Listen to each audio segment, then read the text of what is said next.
सबको मेरा प्रणाम।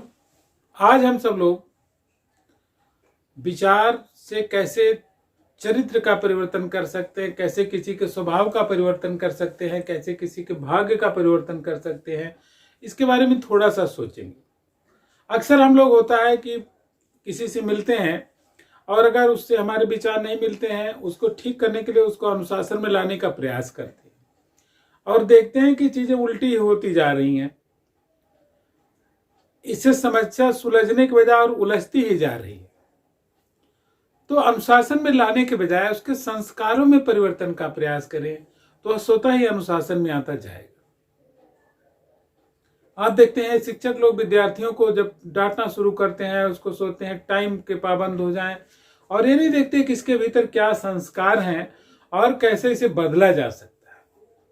आप देखते होंगे किसी घर में नई बहू आ गई तो लोग अगर उससे विचार मैच नहीं कर रहा है तो क्या करते हैं, उसको अनुशासन में लाने का प्रयास करने के लिए तरह तरह के उपाय करते हैं और परिणाम वहां भी उल्टा होता है। ऐसे परिवार समाज जहां भी दो लोग नए मिलते हैं अथवा परिवार का ही कोई व्यक्ति कुछ समय तक दूर रहा घर से और उसके संस्कार में परिवर्तन आ गया, संस्कार में परिवर्तन हो तो उसके आचरण में परिवर्तन आ गया, तो इसे नियंत्रित करने के लिए सर्वोत्तम उपाय है, सबसे उत्तम उपाय है कि उसके संस्कारों में परिवर्तन करें।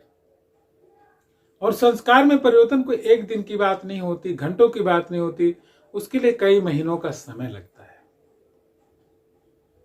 अब उसके लिए निर्धारित संस्कार में परिवर्तन के लिए उसे बातचीत के माध्यम से उसे नई चीजों का इनपुट दे करके जिस तरफ उसको मोल्ड करना है वैसा उसको साहित्य उपलब्ध करवा करके, वैसा उसको वीडियो दिखा करके और वैसे लोगों से उसे मिला करके उसके संस्कारों में परिवर्तन किया जा सकता है।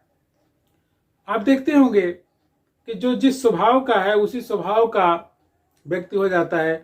तो अगर किसी से दोस्ती करनी है तो दोस्ती का नाम क्या है? गुण धर्म मिलने का। अगर गुण धर्म मिलते हैं तो उससे दोस्ती होगी, अन्यथा दोस्ती नहीं हो सकती। अब किसी के कोई गुण ही नहीं मिलते हैं तो दोनों लोग लंबे समय तक साथ साथ नहीं चल सकते। लंबे समय तक पैरेलल एक साथ चलने के लिए दोनों के बीच की जो बॉन्डिंग है वो बॉन्डिंग क्या है? उसके गुण है। अगर गुण मिलते ही नहीं है तो दोनों की दोस्ती भी नहीं निभ सकती। तो सबसे पहले दोस्ती निभाने के लिए गुणों की मैचिंग करनी पड़ेगी। किस तरह से उसके गुण अपने गुण से मिलाए जाएं। जीवन चलाने के लिए गुणों का मिलना बहुत आवश्यक है, अन्यथा दो लोग एक परिवार एक साथ नहीं चल सकते। अब गुणों को मैचिंग के लिए कुछ नियम भी है। कुछ नियमों का पालन करने से, जैसे पांडवों ने एक ही स्त्री से विवाह किया द्रौपदी से और पांडव सभी पांचों भाइयों की पत्नी थी, फिर भी पूरे जीवन में कभी झगड़ा नहीं हुआ। अब वो झगड़ा न होने के पीछे उनकी बॉन्डिंग तो थी ही, आपसी समझ तो थी ही, लेकिन उन्होंने एक नियम बनाया। ये नियम यह था कि एक द्रौपदी एक वर्ष के लिए एक भाई की पत्नी रहेगी और अन्य लोग उसको जिसके अनुसार रहेगी, जिसके साथ उसके अनुरूप व्यवहार करेंगे। छोटे भाई के साथ है तो बड़ा भाई जिस प्रकार से छोटे भाई की पत्नी के साथ व्यवहार होता है वैसे ही करेगा। अगर बड़े भाई के साथ है तो अन्य छोटे भाई लोग उसको जिस तरह से भाभी के प्रति व्यवहार होना चाहिए, माँ की तरह से उसका सम्मान होना चाहिए, वैसे ही रखेंगे। और उन लोगों ने निभाया भी। और एक नियम तो और था कि जो तोड़ेगा उसको 12 वर्ष का वनवास होगा। अर्जुन ने एक बार किसी कारणवश तोड़ा था, वो युधिष्ठिर के कमरे में चले गए थे जब द्रौपदी साथ में थी, तो उन्होंने खुद ही वनवास धारण किया कि 12 वर्ष तक वनवास धारण करेंगे, जबकि युधिष्ठिर ने मना किया कि आप छोटे भाई हैं, कोई बात नहीं है।